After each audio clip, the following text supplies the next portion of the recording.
The rain was coming down hard. Not the soft kind of rain that brings peace, but the kind that feels like the sky is weeping. Every drop cold, every drop loud, every drop like a scream. She stood there, still, soaked, 8 years old, a plastic bag in one hand, a tiny teddy bear in the other, missing one eye. People passed by. No one stopped. No one asked. No one saw. Under the flickering street lamp, her face was pale, her lips trembling not from cold, but fear. She wasn't crying, not anymore. She had no more tears left, because that wasn't the first time they left her. She was used to silence, used to hunger, used to sleeping curled on the floor, praying the yelling would stop, praying someone would hear her. But no one ever did. That night, she waited and waited. She counted the cars passing by. 15, 30, 57. Still no one came. Her feet were frozen, shoes soaked through. A blister on her right heel had burst, but she didn't look down.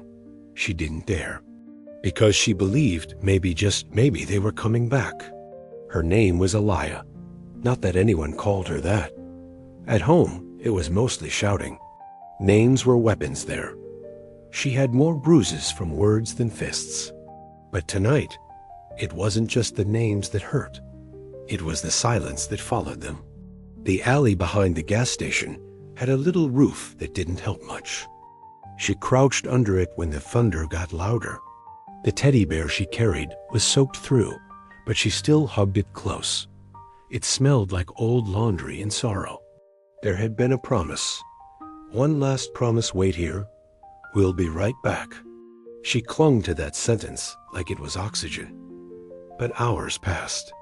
Cars came and went. A couple walked by arguing. A man shouted something from across the street. And still no one noticed the girl sitting by the dumpster with eyes too wide and a jacket too thin. She didn't cry anymore. Crying made her weak in their house. And weakness wasn't safe, so she learned to hold it all in, like a balloon filled with pain, waiting to burst. She remembered how they argued in the car earlier, how her mother slammed the door, how her stepfather lit another cigarette without saying a word. They didn't even say goodbye. The storm wasn't just outside that night. It was inside her too. Hours passed. The streetlights flickered and buzzed. Somewhere, a dog barked.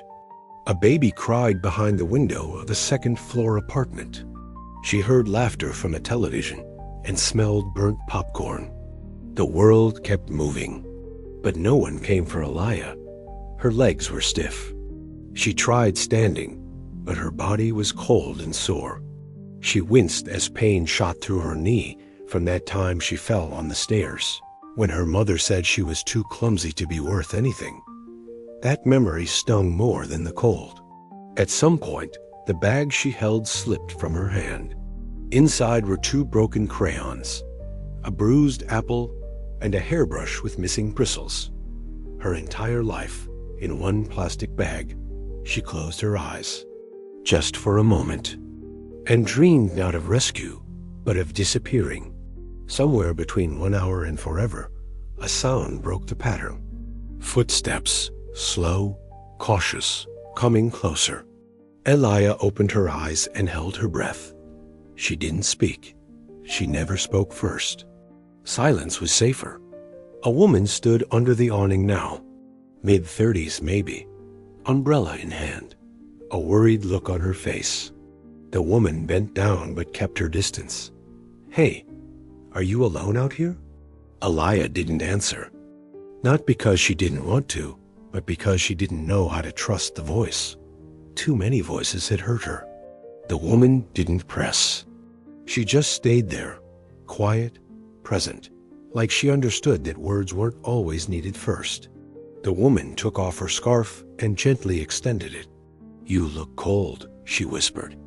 Elia stared at the scarf, then at the woman, then back at the scarf. Finally, with a shaking hand, she took it. Not because it would warm her, but because it was the first time in weeks someone had offered her something. Without shouting, that moment lasted maybe 10 seconds.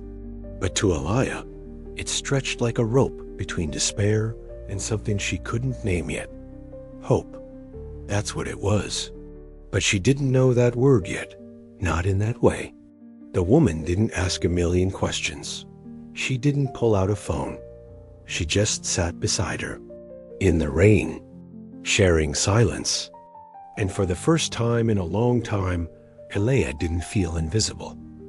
But as quickly as the moment came, it ended. A loud horn echoed from the street. The woman stood up. "I'll be right back," she said. "I just need to." She didn't finish the sentence. She didn't need to. Aliyah knew those words. "I'll be right back." She knew what they meant. They meant never. She stayed there for another hour, maybe 2. The scarf still wrapped around her shoulders. But the woman never returned. The hope that had flickered faded again. And so Aliyah stood up, alone, again. She took one step forward, then another, not because she knew where to go, but because even the pain of walking was better than waiting. Silence had a sound. Those who never lived inside it wouldn't understand. It was a muffled sound, like the world was covered by a heavy, thick, dark blanket. A sound that didn't hurt the ears, but the chest. That's what Aliyah heard every morning when she woke up. There was no good morning. No morning laughter, no smell of fresh bread. Just heavy footsteps crossing the hallway, the bathroom door slamming, the sound of the kettle boiling. And then nothing, silence. But not the silence of peace. The silence of indifference. Aliyah learned to walk on tiptoes by the time she was 3. By 5, she knew she couldn't drop a glass. By 6, she understood that questions annoyed people, and that her voice was only welcome when it wasn't heard. She became an invisible child. Her existence was reduced to adapting, breathing quietly, eating fast, smiling little, not taking up too much space, and most importantly, not making noise. Because noise awakened monsters. In that house, the television stayed on all day, but no one watched it. It was like it was there to fill an uncomfortable void, or maybe to prevent any real emotion from settling inside. Aliyah's mother spent most of her time on the couch, eyes blank, as if she was in a place only she could see. Her stepfather had eyes like ice. He didn't yell often, but when he did, the whole house trembled. And when he didn't yell, his silence said more than 1,000 curses. It was inside that silence that Aliyah grew up.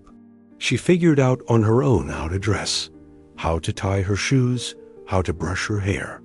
She figured out where to hide broken toys and learned that keeping secrets was a way to survive. The biggest secret of all was the pain. She felt it, but never said it. Not ever. She learned to smile at teachers, not to cry at school, to hide bruises under long sleeves, and to make up excuses that didn't even sound like lies anymore. "She's so polite," the neighbors would say. "So quiet, so well-behaved." Aliyah listened, and silently agreed. She was good, yes, good at staying quiet, good at pretending, good at disappearing. But there was one thing she couldn't control: her inner voice. At night, when everyone was asleep, she would get out of bed and go to the bathroom, where the mirror watched her with honesty. And there, very softly, almost whispering, she would sing. Songs she didn't know where they came from. Made-up melodies, no lyrics, just sounds that slipped from her chest like strangled sighs. As if her soul was saying, "I'm here. I exist." The first time she sang, she cried, not out of sadness, but because it was the first time she heard herself. The voice was fragile, small, but it was hers, only hers. In that cold bathroom, with the light off, she felt alive. And even if the next day she went back to being the invisible girl, there, in the darkness, She was the girl who had a voice. That secret singing became her ritual. Each night, when the world was silent, she released just a little more of herself into the dark. Sometimes she'd hum what she imagined birds sounded like. Sometimes it was a lullaby she never learned but somehow knew. The mirror didn't judge. The mirror didn't flinch. It simply reflected back a girl who had more inside than anyone had ever cared to notice. But even rituals have risks. One night, the floor creaked. Her stepfather had woken up. He stood in the hallway, watching. "What are you doing?" he barked. Alaya froze. Her voice vanished like a flame blown out. I just needed the bathroom," she lied. He stared. A long, awful pause. "Get back to bed." She did. But that night, the silence followed her under the covers and wrapped around her throat like a rope. She didn't sing for days. But the silence was heavier now, almost punishing. It reminded her of what she lost. And so, eventually, she returned to the mirror, quieter, slower, but still there, because something inside her refused to stay voiceless. One afternoon, during recess, Elia sat alone on the edge of the playground. Other kids played tag, kicked balls, shouted. She watched with a half smile, holding a twig between her fingers like a conductor's baton. She hummed quietly, letting the wind carry her tune. A teacher passed by, paused. "That's beautiful," the teacher said. Alaya blinked. No one had ever said that to her before. She didn't reply, but inside her, something lit up, like a match in a long, dark room. Later that week, during a class project, the teacher asked if anyone wanted to share a talent. Alaya's heart raced. Her hands shook, but slowly. She stood. She didn't know what gave her the courage. Maybe it was the way the teacher had looked at her like she mattered. Maybe it was the whisper inside her that had never fully gone away. She opened her mouth and sang. The classroom fell silent. Her voice, still small, still raw, floated into the air like morning mist. It wrapped around the room, touching ears not used to listening. When she finished, there was no applause, just stillness. And then one classmate whispered, "Wow," it was enough. For the first time, Alaya felt seen, not just watched, heard, not just tolerated. The silence that once wrapped her life like chains cracked. It didn't disappear, but it had been broken. She walked home that day a little taller. The apartment was still cold, her mother still absent, the kettle still whistling with no one to pour the tea. But now, inside her, there was a song that no silence could ever bury again. Not completely. And somewhere deep inside, Alaya knew. This voice, her voice, would one day save her. The whisper came on a Wednesday. It was one of those days when the clouds hung low and the light barely touched the kitchen tiles.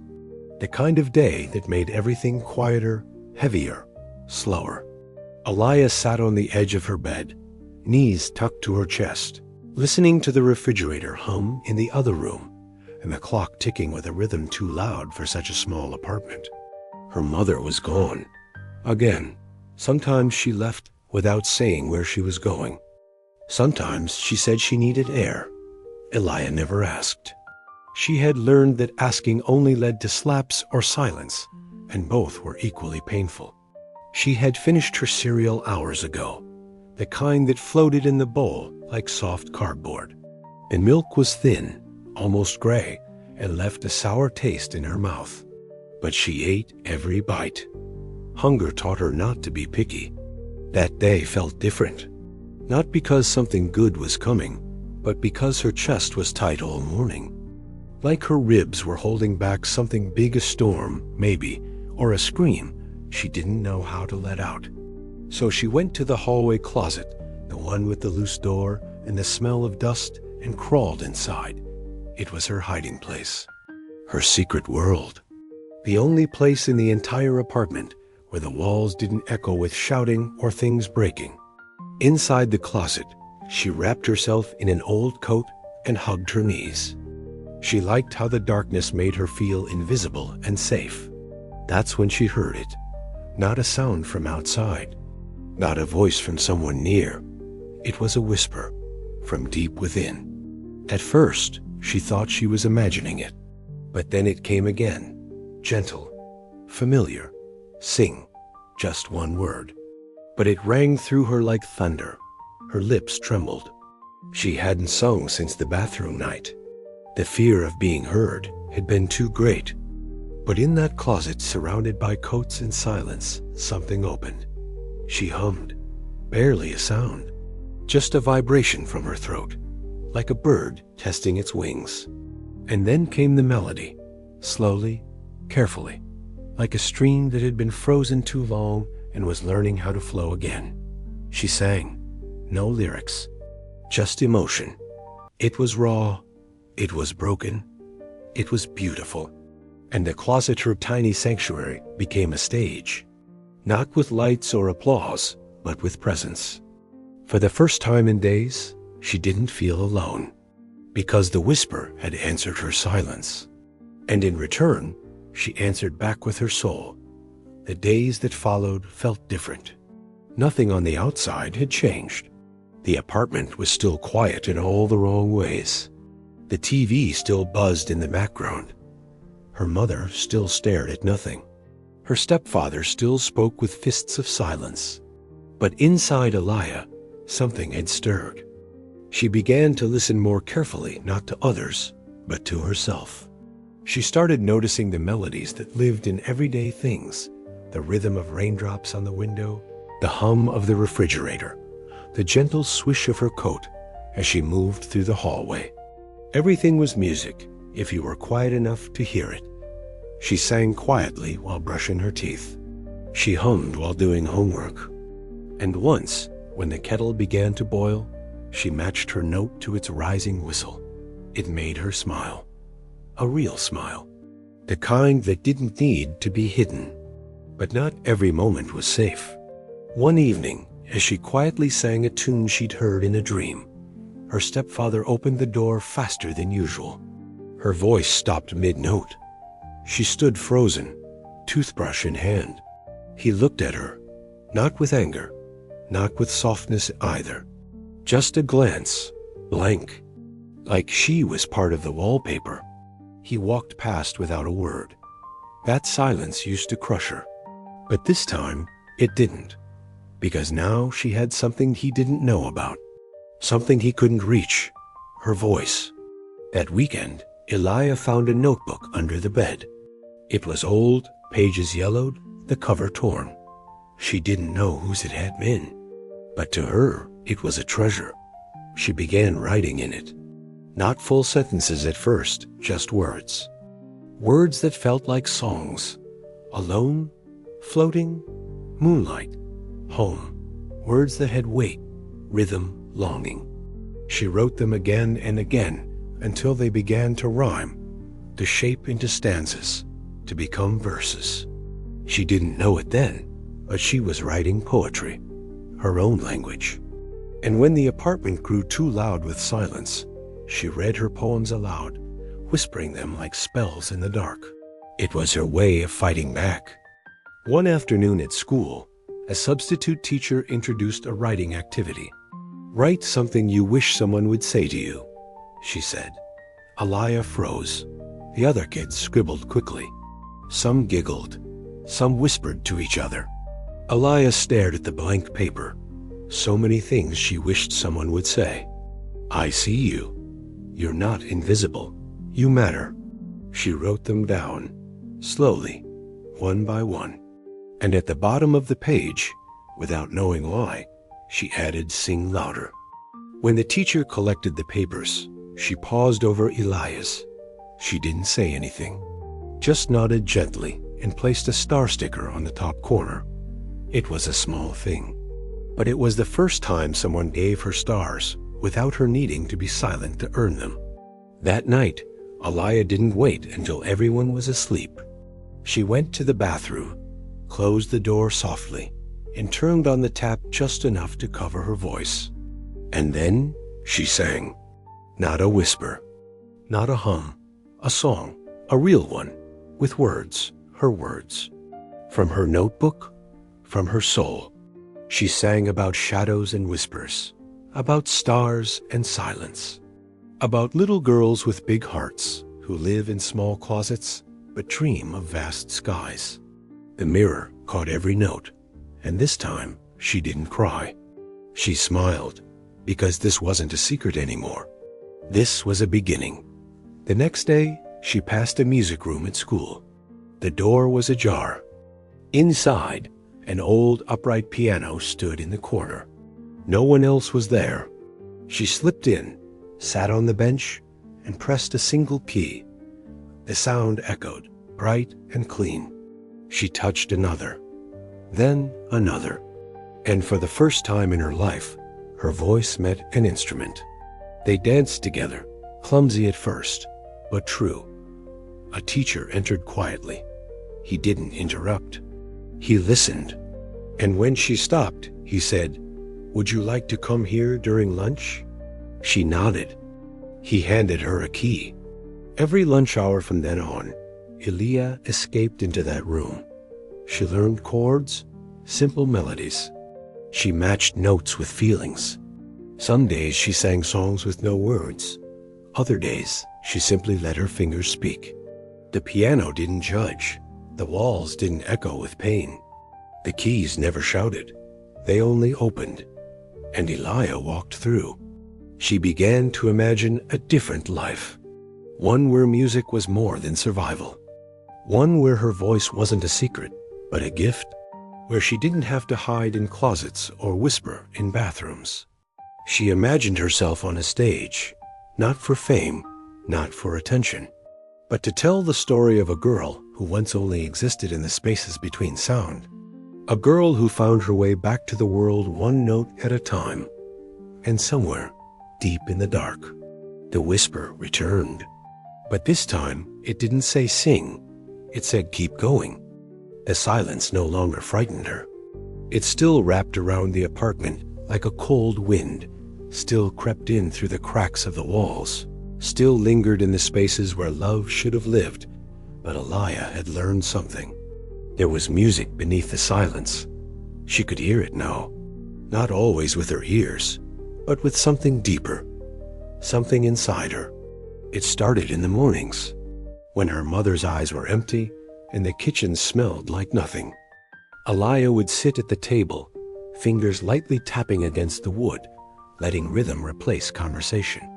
She no longer tried to speak to her mother, not because she was bitter, but because she understood some people are too lost inside themselves to hear anyone else. So instead, she spoke with melody. She whispered comfort through song, humming softly as she washed the dishes or folded the blankets. Her voice became her companion, quiet, faithful, and warm. It filled the corners of rooms that had only ever echoed pain. At school, she still sat alone, but now she didn't mind, because in her solitude, she was writing music. Her notebook was nearly full now, page after page of lyrics, sketches of treble clefs, little fragments of chords she learned on the piano. Each page was a piece of her. Each line, a memory transformed. Each note, a truth released. The music room became her sanctuary. She no longer waited for an invitation. She belonged there. The teacher, a quiet man named Mr. Rains, gave her space. He never pried, never asked questions, never pushed. He simply listened, and that was enough. One Friday afternoon, as she played a new melody she'd written in math class, Mr. Rains approached with a gentle smile. "Elia," he said, "have you ever thought about performing?" Her hands froze on the keys. "Performing? There's a student showcase next month. Nothing big, just a few pieces, a song or two. Only students and teachers. But I think you have something worth sharing." Her throat tightened. The idea of standing in front of people, of opening herself to eyes and ears that might not understand, terrified her. I'm not sure, she whispered. That's okay, he replied, voice calm. Just think about it. He walked away, leaving the question behind like a trail of breadcrumbs. That night, Alaya couldn't sleep. She lay in bed, eyes fixed on the ceiling, heart pounding with thoughts she didn't know how to name. Was she ready? Was she strong enough to be heard? She remembered the bathroom mirror, the closet, the first time her voice had dared to rise. Maybe the stage was just another dark room, one where she could finally turn on the light. The days passed quickly. Alaya practiced in secret, after hours, long after the janitor's keys had jingled through the halls. She played quietly, not out of fear anymore, but out of reverence. She was shaping something sacred, something born from pain, but not owned by it. The song she chose wasn't one she'd heard before. It was hers. She called it Still Here. It told the story of a girl who had lived in silence, learned to whisper, and then learned to sing. It had no chorus, only waves. It rose and fell like breath, like memory, like healing. Each note held pieces of her childhood. The first verse was the sound of footsteps walking away. The bridge was the echo of her mother's gaze, always pointed somewhere else. The final chord, soft, slow, was the sound of forgiveness she hadn't spoken aloud, but had begun to feel. The night of the showcase arrived with a drizzle. The auditorium was dimly lit, rows of metal chairs, a small wooden stage, no fancy lights, no microphones, just a piano, a few folding chairs, and a quiet buzz of conversation. Alaya sat in the back, clutching her notebook to her chest. She watched the other students perform, a boy reciting poetry, a girl playing guitar, two friends doing a funny skit. There was laughter, clapping, a few awkward pauses, nothing perfect, but everything real. When her name was called, she froze. For a moment, she didn't move. But then she saw MR, reins in the corner, nodding gently. Just once, just enough. She stood. Her legs felt numb. Her hands were cold, but her voice inside was warm. She walked to the piano, sat, placed her fingers on the keys. The room fell still, and then she began. She didn't look at the audience. She didn't need to. The music wasn't for them. It was for her, for the little girl in the closet, for the bathroom mirror, for the nights she hummed to survive. Her voice rose like smoke, fragile, but certain. The first notes trembled, but they held. The room faded. The chairs disappeared. Time folded inward, and she sang. She sang about the way silence can scream, about the weight of being unseen, about finding something beautiful inside the broken parts. The final line, I'm still here, and I still sing. When the last note fell into silence, she held it, let it settle, let it breathe, then stood. She didn't wait for applause. She walked off stage, notebook in hand, heart wide open. But then something happened. A single clap, then another, and the room filled with the sound of hands meeting hands, not out of politeness, but out of recognition. She didn't cry. Not this time. She smiled. After the performance, a girl approached her near the hallway doors. That song, the girl said, eyes glassy. It made me feel like I wasn't alone. Alaya didn't know what to say, so she just whispered, you're not. The walk home was quiet, but not empty. The silence was different now, softer, like it had learned to listen. She opened the apartment door. Her mother was asleep on the couch. The TV murmured nonsense. Alaya didn't mind. She walked past into her room and closed the door, took out her notebook, turned to a fresh page, and wrote, this is where I begin. Then she picked up her pencil and started writing the next song. The echo came days later. It wasn't loud. It wasn't immediate. It arrived like everything else in Alaya's life, quietly, unexpectedly and without warning. But it changed everything. She was sitting at her desk in the back of the classroom, tracing invisible lines on her notebook, when a small folded paper slid onto her desk. It came from behind. No name. Just words. "Your song stayed with me." That was it. No one looked back. No one whispered her name. But the paper shook in her fingers like it was alive. For so long, she had been the one who carried things, unspoken thoughts, buried emotions, silence that pressed against her skin like cold fog. And now, someone had handed her something back. A reply. An echo. That small note shifted something inside her. It made her walk differently, not proud, but present. It made her sit taller, breathe deeper. She didn't smile more, not yet, but there was something in her eyes that hadn't been there before. A light, maybe, or the memory of one. She began noticing things, like how many students walked with their heads down, how many girls laughed too loud as if covering a sadness underneath, how many boys stared ahead like they were always somewhere else. She realized everyone carried something, and maybe, just maybe, her voice had reached one of them. Amar. Rains handed her a flyer the next day. Community youth choir, it read. Weekly sessions, safe space, no auditions. Just music. He said nothing, just placed it gently on her desk and walked away. She stared at it for a long time. She wasn't sure why it made her hands sweat. It wasn't a stage. It wasn't a performance.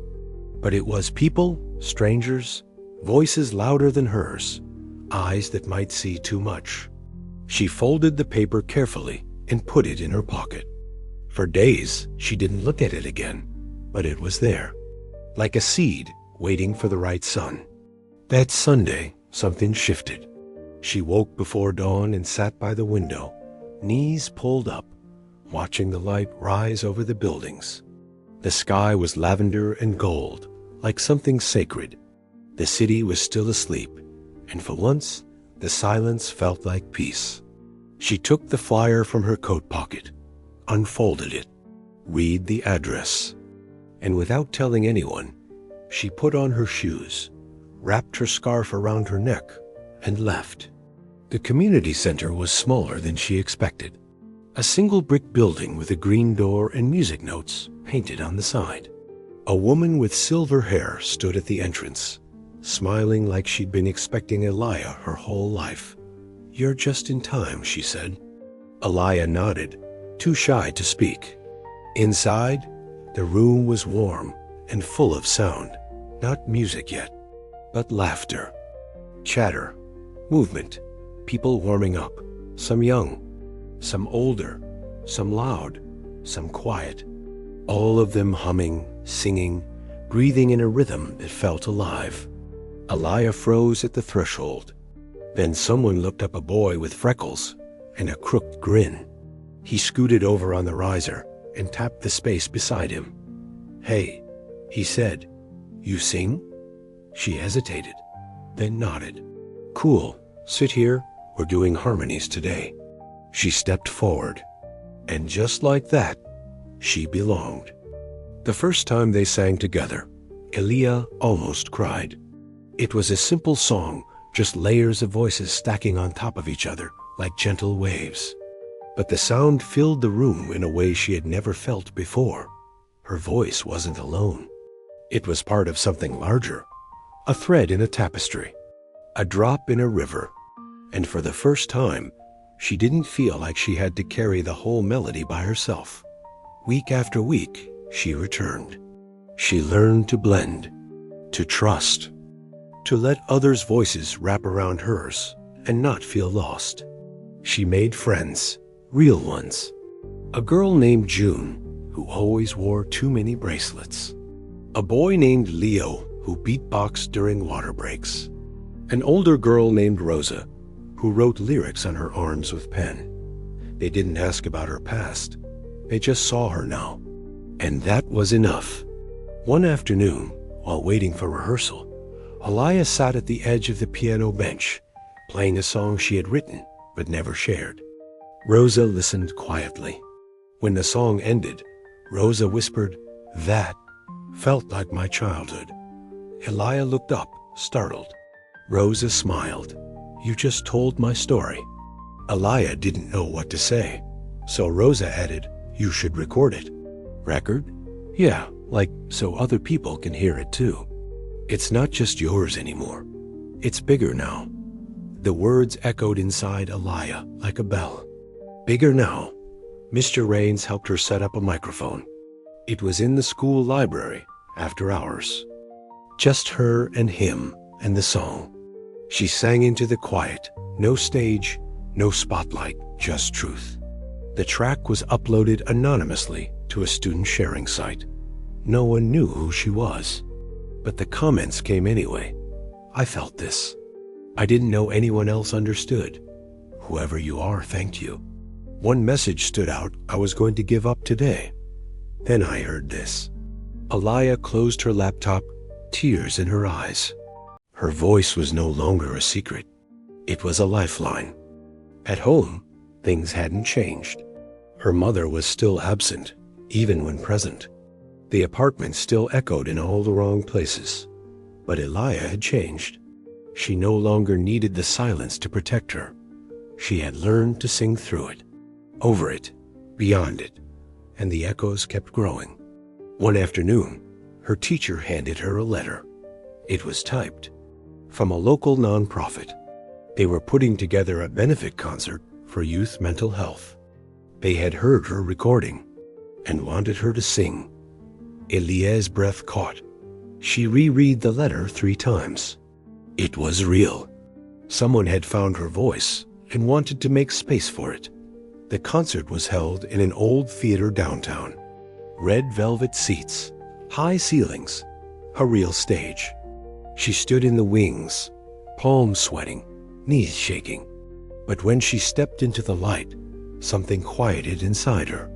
Not because she wasn't afraid, but because she knew she wasn't singing for applause. She was singing to reach someone who hadn't yet found their voice. She sang her song, the same one, still here, but this time it felt different, stronger, bigger, wider, as if the girl who had once hidden in a closet was now standing in the open, arms wide, unafraid.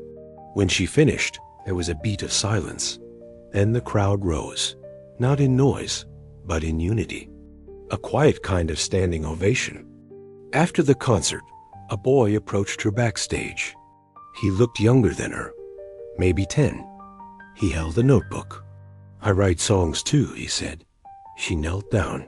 He opened it. Lyrics scribbled everywhere. Some crossed out, some circled. A few tears stained. "Can I sing them?" he asked. She smiled. "You already did." That night, Elia walked home alone. But she wasn't lonely. Every window she passed, every light she saw, every echo in the city reminded her she wasn't invisible anymore. She was heard, and her voice had become something bigger than survival. It had become a bridge, a song beneath the silence. The city never really slept, but that night, it felt like it was holding its breath. Elia stood behind the heavy velvet curtain, her fingers curled around the back of the chair where her coat rested. The stage beyond the curtain was still only the hum of distant microphones and the low shuffle of shoes on wood. The air smelled of dust, old lights, and expectation. Tonight wasn't a school talent show or a neighborhood choir. This was real. A benefit concert for youth mental health. Hundreds of people in the audience. Adults who had forgotten how to cry. Teenagers who cried too much. Teachers, nurses, strangers. People who came not just to hear, but to feel. And tonight, Elia would sing for them. But she wasn't the same girl who once whispered songs into bathroom tiles. She was something else now. Not louder, just clearer.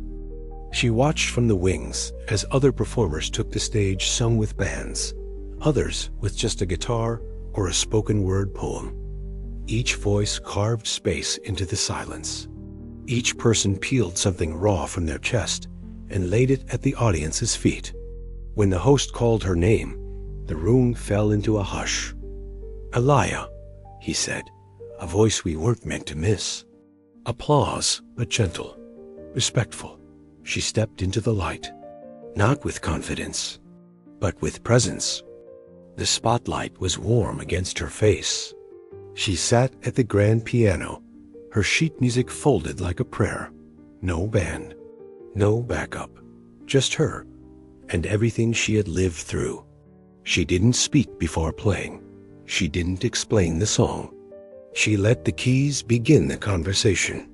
A minor chord opened the door. A second chord let the emotion in. Then her voice. Soft, steady, stripped of performance, drenched in memory. The lyrics poured out like breath held too long.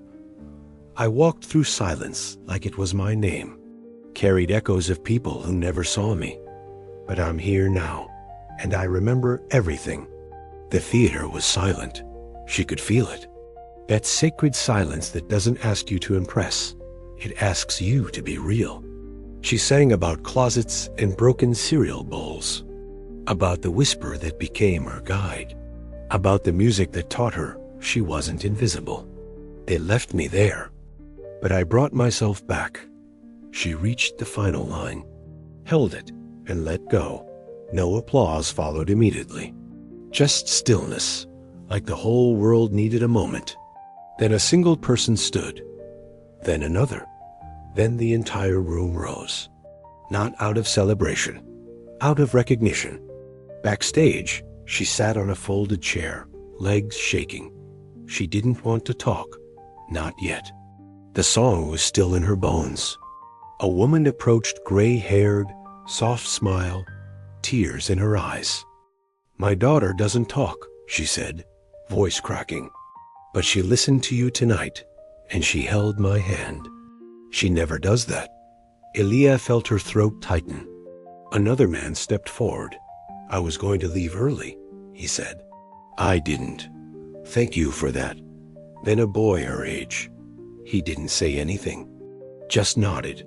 His eyes said everything else. And Elia realized this was not about being heard. It was about helping others hear themselves. That week, everything changed.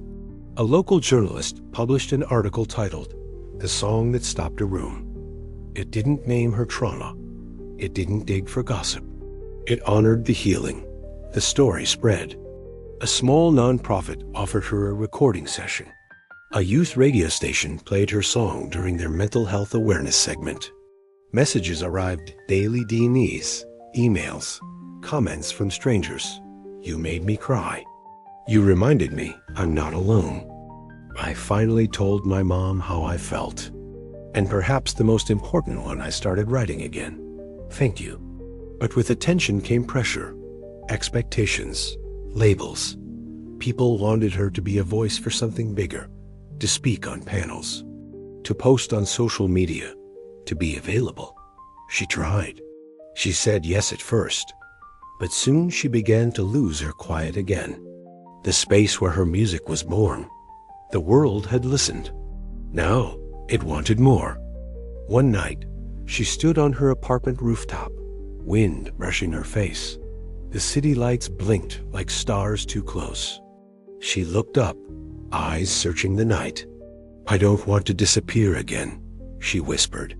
A whisper came back this time, from within. "Then don't, but don't lose you either." She smiled, because she understood.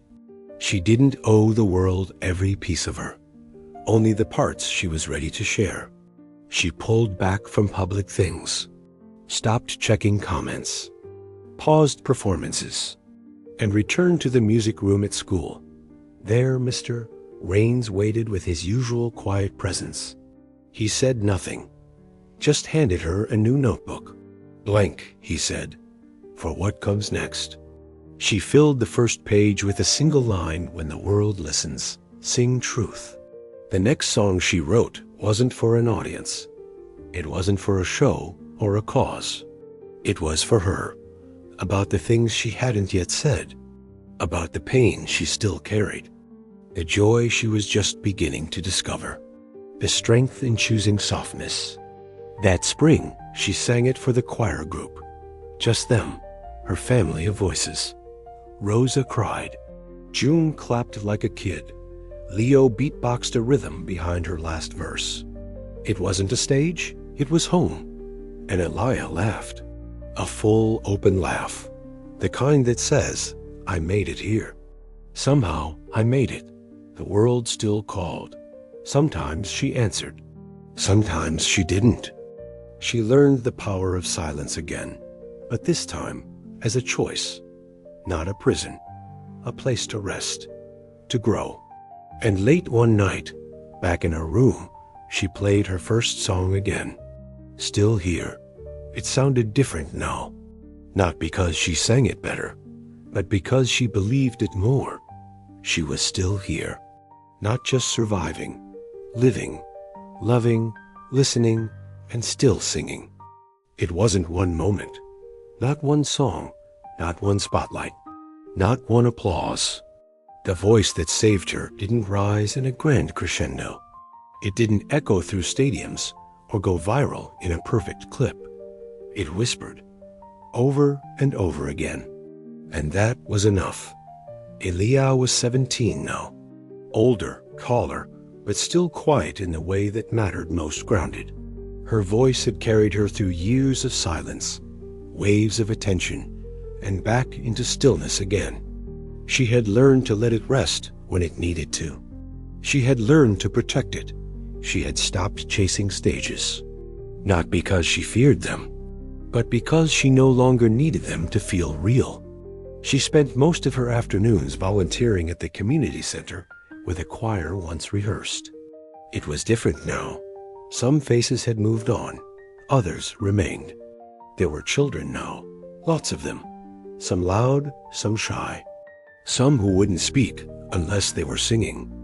She understood them deeply, especially a little girl named Aria, who reminded Elia so much of herself it sometimes made her chest ache. Aria was 9, all wide eyes and crooked braids. She never spoke in class, never raised her hand. But one day, as Elia tuned the old upright piano in the back of the room, she felt a presence beside her. Aria was there, notebook in hand. She slid it onto the piano bench. Inside were lyrics, handwritten, tear-stained, spelled phonetically in places where spelling had lost its importance. Elia didn't speak. She just nodded. Can I sing it? Aria whispered. Elia placed her fingers on the keys. Only if you want to. That moment was everything. Because Elia saw it then, not the spotlight, not the stage, not the applause, but the real reason her voice had mattered. It had made room for someone else's. The voice that saved her had become the voice that could save others. One afternoon, she received a letter. It wasn't from a fan or a producer. It was from her mother, folded carefully, the handwriting shaky. A simple card with pressed flowers. Inside, only a few lines. I don't know how to say I'm sorry, but I am. I saw a video of you singing. I didn't know. I didn't see you, but I'm listening now. Elia read it 3 times. Her hands trembled. She didn't cry. She didn't break. She just exhaled and let go of what she never needed to carry again. She didn't run to reconnect, didn't chase a reconciliation that might never come. She honored the gesture, placed the card in her notebook, and returned to her music. Because sometimes healing is not about rebuilding the old. It's about planting something new.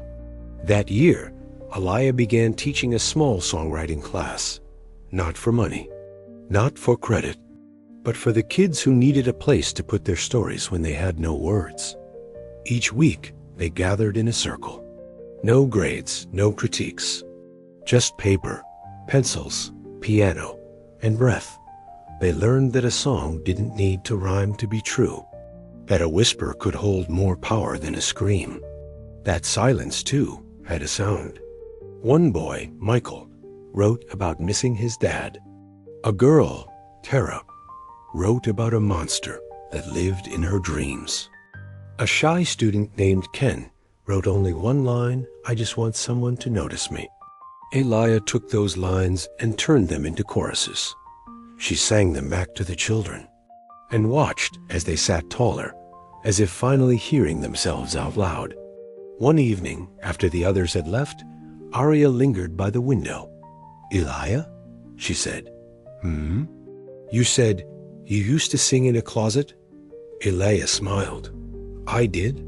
Were you scared?" "Yes. What made you stop being scared?" Elia thought for a long time. Then she said, "I started listening to myself." That night, Elia walked home beneath a quiet sky. The stars were gentle, like they were giving her space. She passed the old school building, the apartment with the broken elevator, the alley that once scared her. But nothing looked the same anymore, because she wasn't the same anymore. She was the girl who had sung herself through. At home, she pulled out her very first notebook, the one from years ago. The pages were curled, the ink faded, but the songs were still there. Some broken, some unfinished, some complete. She turned to the final blank page, wrote 4 words. The voice was mine. Months passed. Seasons changed. The world grew louder. But Elia moved slowly. She kept teaching, kept writing, kept singing when it felt right. Not for likes, not for stages, just for truth. One spring afternoon, the community center hosted a small showcase. No lights, no big audience. Just the kids, their songs, and whoever wanted to listen. Arya sang her first full song. Michael played chords that didn't always land, but always felt real. Ken read his one-line lyric, and the room clapped like he'd written a symphony. Elia didn't perform that night. She watched, listened, held space, and in the silence between songs, she heard it again, that old whisper, the one that used to rise from pain. But now it rose from peace. A journalist in the back took notes. He approached her after. "You should tell your story," he said. "It could help so many." Elia smiled kindly. "I already did." Later that week, she sat by the river with her notebook. Birds fluttered above. Children played in the distance. And somewhere, someone was singing. Not her, but because of her. And that was enough. She wrote one last line at the bottom of the page. A truth she'd earned. A truth she'd become the voice that saved me. Was the one I chose to set free. The room is quiet now. Not the silence of pain, not the silence of fear, but the kind of silence that follows a song you don't want to end. A silence full of meaning, full of memory, full of breath. Because somewhere, in the middle of everything, Elia did something most people never dare to do. She listened to herself. She didn't just sing. She chose to speak when silence was safer, to feel when numbness was easier, to return when it hurt, to open when it would have been easier to close. And in doing that, she became more than a girl with a voice. She became a safe place, a mirror for others, a quiet revolution, an echo that softened the world's noise. We often wait for someone to save us, a rescuer, a miracle, a hero. But what if the hero is already inside you? What if the voice that can save you is your own? What if your healing doesn't begin the day someone sees you, but the day you choose to be seen? Elia didn't have a perfect ending. Her mother didn't magically return. The world didn't crown her. There were no red carpets, no world tours, no spotlights that stayed on forever. But there was something better. There was peace. There was purpose. There was a room filled with children singing songs. She helped them write songs that were once whispers inside their pain. And in each of those voices, a little bit of her lived on. You see, sometimes the most powerful thing you can do isn't to shout. It's to whisper and keep whispering. until someone, somewhere, hears something they didn't know they needed. And everything begins to change. Eli's story reminds us that we are not waiting to be found. We are waiting to find ourselves. And when we do, when we really do, the whole world listens differently. So tonight, wherever you are in your car, in your bed, in your silence, I want you to remember something: your voice matters. Not because it's perfect, not because it's loud, not because someone famous said so, but because it's yours. And there is someone, maybe many, who need you to set it free. Don't wait for permission. Don't wait for applause. Don't wait for the pain to go away. Speak anyway. Sing anyway. Write anyway. Heal anyway. Because Elia was just a girl with a notebook and a voice she almost kept buried, but she let it rise. And that voice, it saved her. And then it saved others. Let yours rise too, even if it shakes, especially if it shakes, because the world doesn't need another perfect song. It needs the song only you can sing. This is the end of her story, but maybe the beginning of yours.